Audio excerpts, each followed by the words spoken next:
Dernière question dans le chapitre 5 de la 1689, avant de passer donc au prochain chapitre. Le chapitre donc 5 qui traite de la providence de Dieu. La question, les croyants sont-ils plus bénis par la providence que les autres hommes? Vous n'êtes pas sûr? Ouais, est-ce que donc on peut considérer, parce qu'on a vu que la providence était universelle, que tous les hommes sont au bénéfice. Finalement, la providence, c'est tous les actes de Dieu dans le monde. Et est-ce que finalement, on reçoit davantage de bénédictions que les autres hommes? Et on ne peut pas répondre par un simple oui ou un simple non. Il faut éclaircir davantage la question pour être capable de répondre bibliquement. Il y a un sens où on peut dire non, dans le sens que l'Écriture nous montre que la providence atteint également tous les hommes. On lit par exemple dans Matthieu 5, 45 que notre Père fait lever son soleil sur les méchants et sur les bons, il fait pleuvoir sur les justes et sur les injustes, qu'il prend soin équitablement, également, de tous, justes et impies dans la création. Et que tous ils sont au bénéfice de ces soins providentiels. Et donc, quand on détaille qu'est-ce que ça veut dire dans le concret, bien, tous sont touchés par la santé comme la maladie, peuvent passer par la richesse comme la pauvreté, le bien-être comme la souffrance, le succès comme les échecs, avoir des circonstances joyeuses comme être dans l'infortune, et qu'on soit croyant ou non, ça ne semble pas changer fondamentalement ces réalités-là qui atteignent sans discriminer tous les hommes. Donc, tout cela, tous ces actes providentiels arrivent à tous les hommes par la providence de Dieu, la cause première, et aussi par des causes secondes qui sont des causes réelles. Par exemple, l'endroit où on est né, la famille où on est né, l'époque où on est né, le milieu dans lequel on a grandi, l'éducation qu'on a reçue, les choix qu'on fait, les talents qu'on a reçus, des points qui tiennent davantage du hasard ou d'accidents dans une vie qui peuvent se produire. Donc, le cours de la vie donc, est fait d'ensemble de choses comme ça, qui s'expliquent par des causes secondes, mais qui ultimement tiennent de la providence et qui ne semblent pas nécessairement favoriser avantageusement plus les croyants que les non-croyants. Et donc, même s'il ne semble pas y avoir une différence visible entre les deux, la confession de foi dit quand même ceci au paragraphe 7, si vous l'avez. Donc, chapitre 5, paragraphe 7. De même que la providence de Dieu s'étend en général à toutes les créatures, elle prend soin de l'Église de Dieu de manière très spéciale et ordonne toutes choses pour son bien. Parmi les textes que les auteurs de la confession de foi citent pour soutenir cette assertion, il y a 1 Timothée 4, verset 10, où Paul dit que nous mettons notre espérance dans le Dieu vivant qui est le Sauveur, et ici le mot Sauveur est à prendre au sens providentiel. Il est le pourvoyeur, il est le bienfaiteur de tous les hommes, principalement, spécialement, spécifiquement des croyants. Donc, vu de l'extérieur, il ne semble pas y avoir fondamentalement une différence entre croyants et non-croyants quand on considère la providence de Dieu.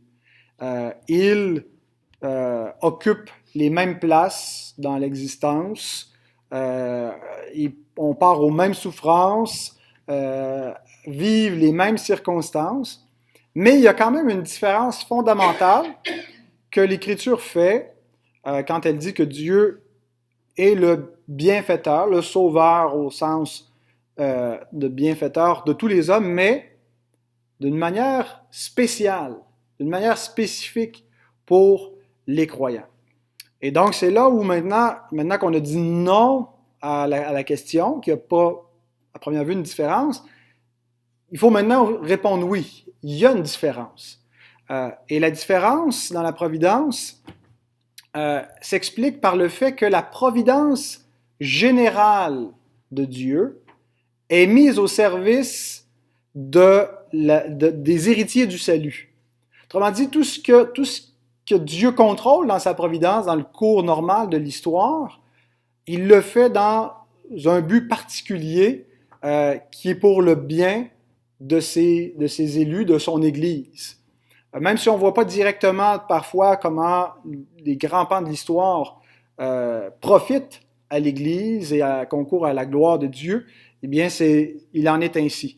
La grâce commune de Dieu, parce qu'on croit non pas juste à la grâce de manière uniforme, on fait une distinction entre la grâce commune de Dieu, qu'après la chute, Dieu n'envoie pas immédiatement la plénitude de son jugement, mais dans une grâce qui est commune à tous les hommes, même ceux qui n'auront pas part à la grâce du salut, Dieu restreint l'effet du péché, Dieu préserve le monde, donc on appelle ça la grâce commune, et il continue d'envoyer de bons soins, de faire lever son soleil sur les bons et sur les méchants, de faire pleuvoir sur les justes et sur les injustes. Donc la grâce commune, elle est au service de sa grâce particulière. Pourquoi est-ce que Dieu extensionne une grâce commune? Parce qu'il y a un plan de rédemption. Parce qu'il fait une promesse après la chute. Et c'est pour l'exécution de cette promesse d'envoyer un Rédempteur écraser le diable et délivrer la postérité déchue d'Adam que Dieu, donc, opère une grâce commune dans le but d'une grâce particulière. Donc, bien que croyants et non-croyants habitent la même sphère de la providence générale de Dieu, ils ne l'habitent pas aux mêmes fins. Et c'est important de comprendre donc que les mêmes actes de la providence ne signifient pas la même chose pour les croyants et les non-croyants. Les mêmes événements, la même épreuve, la même circonstance n'ont pas le même effet à cause de cette distinction fondamentale qui existe entre les élus et les réprouvés. Alors, ce qu'il faut faire, c'est regarder les choses justement dans cette perspective d'éternité, dans cette perspective ultime, cette perspective eschatologique où le plan de Dieu s'accomplit et la différence entre les croyants et non-croyants apparaît très évidente dans les Écritures, la différence en ce qui a trait à la providence. Par exemple, la souffrance du croyant, Paul nous dit dans 2 Corinthiens, j'ai écrit 4, 16 à 18, mais je ne suis pas sûr que c'est 4. Oui, 4, 16 à 18. Il dit que nous ne perdons pas courage, et ils viennent décrire les différentes tribulations auxquelles il peut être exposé, qui n'échappent pas à la providence de Dieu. Il dit, nous ne perdons pas courage, et lors même que notre homme extérieur se détruit, notre corps se détériore, se détruit, notre homme intérieur se renouvelle de jour en jour. Ce que Dieu crée en nous, qu'il nous façonne à l'image de Christ, lui, il ne se détruit pas, au contraire. Et c'est notre homme intérieur qui va vivre éternellement. Car nos légères afflictions du moment présent produisent pour nous, au-delà de toute mesure, un poids éternel de gloire. Parce que nous regardons non point aux choses visibles, mais à celles qui sont invisibles, car les choses visibles sont passagères et les invisibles sont éternelles. Donc, Paul interprète sa vie actuelle, le cours qui passe, les choses visibles, les circonstances, à la lumière des choses éternelles qui sont immuables et qui ne passent pas. Et il considère que les épreuves présentes contribuent à la gloire à venir, produisent un poids de gloire, génèrent des rétributions et augmentent l'effet de la gloire à venir. Il en va autrement de la souffrance des non-croyants. Elle ne produit pas un poids de gloire. La même souffrance, des gens non-croyants peuvent être persécutés dans d'autres religions, ça n'a pas le même sens. Et ça n'échappe pas non plus à la providence de Dieu. Mais la souffrance que les non-croyants vivent dans ce monde annonce une plus grande souffrance à venir. Ils connaissent une souffrance et elle est dans la grâce commune de Dieu, quelque chose qui leur indique un jugement à venir et les invite à la repentance. C'est ce que le Seigneur enseigne dans Luc 13, 1 à 5. Quand il y a des gens qui viennent le voir et qui disent que Hérode a mêlé le sang de gens à leur sacrifice, en parlant de certains Galiléens, puis leur disent que vous pensez qu'ils étaient de plus grands pécheurs parce qu'ils ont péri de la sorte. Et pensez-vous que les gens de Siloé, sur laquelle une tour est tombée, étaient de plus grands pécheurs que les autres à qui c'est paru? Donc, des actes providentiels qui sont des épreuves, qui sont des tragédies. Et Jésus nous dit, voici ce qu'on doit comprendre. Ces actes-là nous annoncent qu'il y a quelque chose de bien plus grave. Vous périrez tous de la sorte si vous ne vous repentez pas. Il y a quelque chose de plus tragique au-delà de ce qui est arrivé à ces Galiléens tués par Pilate, à ces gens de Siloé tués par une tour. Il y a un jugement éternel. Donc, les maux temporels produisent pas un poids éternel de gloire, mais annoncent pour eux un jugement et invitent les hommes à la repentance. Certains se repentent.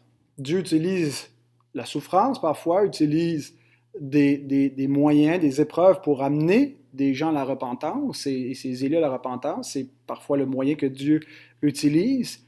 Mais d'autres qui persistent dans l'impénitence aggravent leur culpabilité.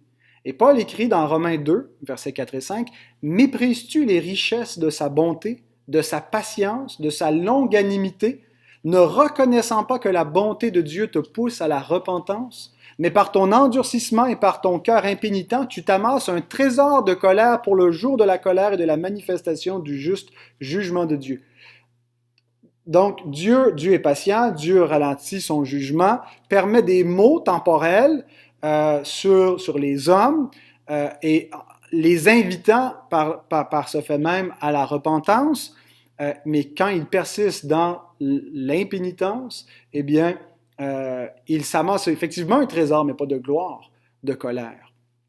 Donc, la même providence n'a pas du tout le même sens. Pour le croyant, la souffrance l'amène à la dépendance de Dieu. Souvenons-nous de ce que Paul écrit dans 2 Corinthiens 12, 9 à 10, quand il parle d'une propre épreuve, sans donner des détails spécifiques, qu'il a une écharpe dans la chair, il supplie Dieu de l'en délivrer, et l'Éternel lui répond, « Ma grâce te suffit, car ma puissance s'accomplit dans la faiblesse. Je me glorifierai donc bien plus volontiers de mes faiblesses, afin que la puissance de Christ repose sur moi. C'est pourquoi je me plais dans les faiblesses, dans les outrages, dans les calamités, dans les persécutions, dans les détresses pour Christ, car quand je suis faible, c'est alors que je suis fort. » Donc, la providence de Dieu fait en sorte qu'une écharpe, une épreuve, produit quoi? Une dépendance du Seigneur qui l'amène à manifester une plus grande puissance dans ses enfants. Elle produit aussi la sainteté. Hébreux 12, 10 nous dit que nos pères nous châtiaient pour peu de jours comme ils le trouvaient bon, mais Dieu nous châtie. Comment nous châtie-t-il? Par les épreuves que les Hébreux traversaient, par l'enlèvement de leurs biens, par une lettre sévère qui les réprouvait, par une conscience exacerbée, donc par des épreuves. Il nous châtie pourquoi? Pour notre bien, afin que nous participions à sa sainteté. C'est les enfants de Dieu qui sont châtiés de la sorte et qui peuvent interpréter la providence dans leur vie de cette façon-là. Jacques va jusqu'à dire au début de son épître, « Mes frères, regardez comme un sujet de joie complète les diverses épreuves auxquelles vous pouvez être exposés, sachant que l'épreuve de votre foi produit la patience. » Donc, la souffrance dans la vie du croyant qui vient par la providence de Dieu n'est pas un signe de malédiction, mais un outil que Dieu utilise pour manifester en lui sa puissance en le rendant plus dépendant, sa sainteté en le sanctifiant et en créant en lui la patience. Et donc, c'est pour ça qu'on doit rendre grâce aussi pour l'épreuve, comme nous sommes appelés à rendre grâce pour toute chose, incluant l'épreuve, en reconnaissant que tout concourt à notre bien. On ne peut pas toujours dire que tout va bien, mais on peut toujours dire que tout concourt à notre bien. Et en comprenant que la souffrance nous montre les soins de Dieu et reflète son amour paternel. Le même passage que j'ai cité d'Hébreux 12 dit juste avant, « Le Seigneur châtie celui qu'il aime. Il frappe de la verge tous ceux qu'il reconnaît pour ses fils. » Supporter le châtiment, supporter l'épreuve, supporter la souffrance. C'est comme des fils que Dieu vous traite. Et il ne faut pas juste faire l'équivalent, bon, j'ai mal agi, Dieu me punit, il veut que je rentre dans le rang. C'est pas nécessairement pour un péché, c'est une image qui est employée pour qu'on comprenne que toute épreuve est dans la providence de Dieu une discipline paternelle pour faire quelque chose en nous, pour nous perfectionner, pour créer en nous les fruits que Dieu veut voir. Donc, c'est pas juste une réprimande pour des péchés, c'est toutes les épreuves, donc, c'est le châtiment de notre Père. Car quel est le fils qu'un père ne châtie pas? Mais si vous êtes exempts du châtiment auquel tous sont part, vous êtes donc des enfants illégitimes et non des fils. Hein, on ne châtie pas les enfants des autres, on châtie nos enfants. Dieu fait ça à ses enfants pour leur bien parce qu'il les aime et il veut les transformer. Le non-croyant ne peut pas interpréter la mauvaise providence, si je peux mettre le mot entre guillemets, ou les mots de la providence, la souffrance qui vient avec la providence de la même façon. Paul nous dit que la colère de Dieu se révèle du ciel contre les hommes qui sont dans l'impiété, Romains 1,18, qui retiennent injustement la vérité captive. C'est la colère de Dieu qui se révèle contre eux par des jugements temporels qui viennent par des maladies, qui viennent par différentes épreuves, qui annoncent et qui sont une grâce d'une certaine façon, parce qu'elles incitent les hommes à la repentance, et elles annoncent donc un jugement éternel qui s'en vient sur ceux qui refusent de se repentir. Apocalypse 9, 20 et 21. Apocalypse 9 nous parle de toutes sortes de fléaux que Dieu, dans sa providence, envoie dans le monde en utilisant des causes secondes, des actes de la nature qui arrivent selon des lois naturelles mais qui n'échappent pas à sa providence, des guerres, toutes sortes de souffrances. Et on lit vers la fin du chapitre 9, « Les autres hommes qui ne furent pas tués par ces fléaux ne se repentirent pas des œuvres de leurs mains, de manière à ne point adorer les démons, les idoles d'or, d'argent, d'airain, de pierre et de bois qu'ils ne peuvent ni voir, ni entendre, ni marcher. Ils ne se repentirent pas de leur meurtre, ni de leurs enchantements, ni de leur impudicité, ni de leur vol. » On comprend donc que les fléaux qui les affligent avaient pour but de les détourner de ces faux dieux, les amener à la repentance pour se tourner vers le vrai Dieu. Donc, les souffrances annoncent de plus grandes souffrances et des jugements temporels qui pointent vers un jugement éternel. Apocalypse 16 reprend la même idée. À partir du début du chapitre, j'entendis une voix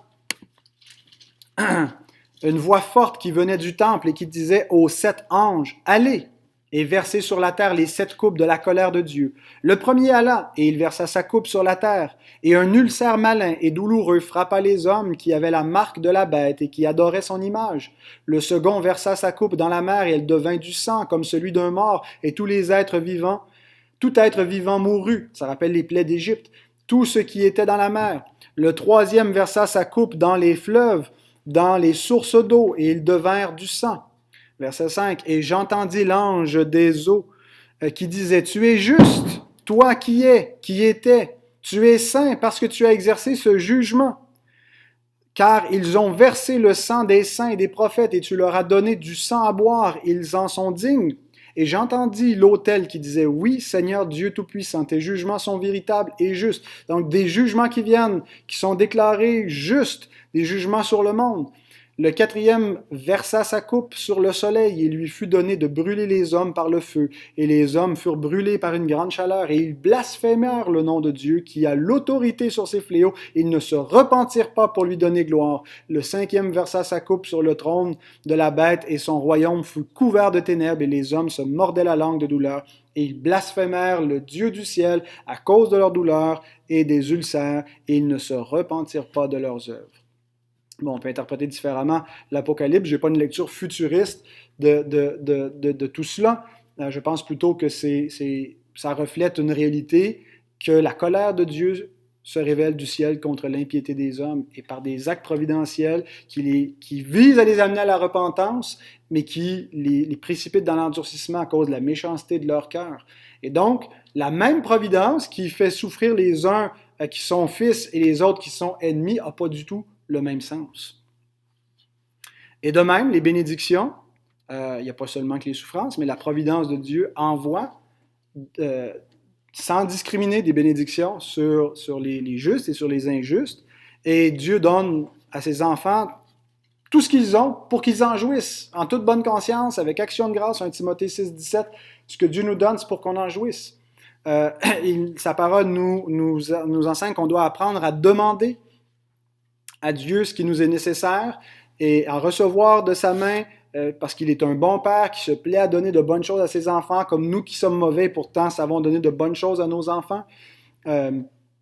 Et ses soins ne mènent pas ses enfants à désirer les richesses et les livrent pas à l'amour des biens de la terre, mais leur enseigne le contentement.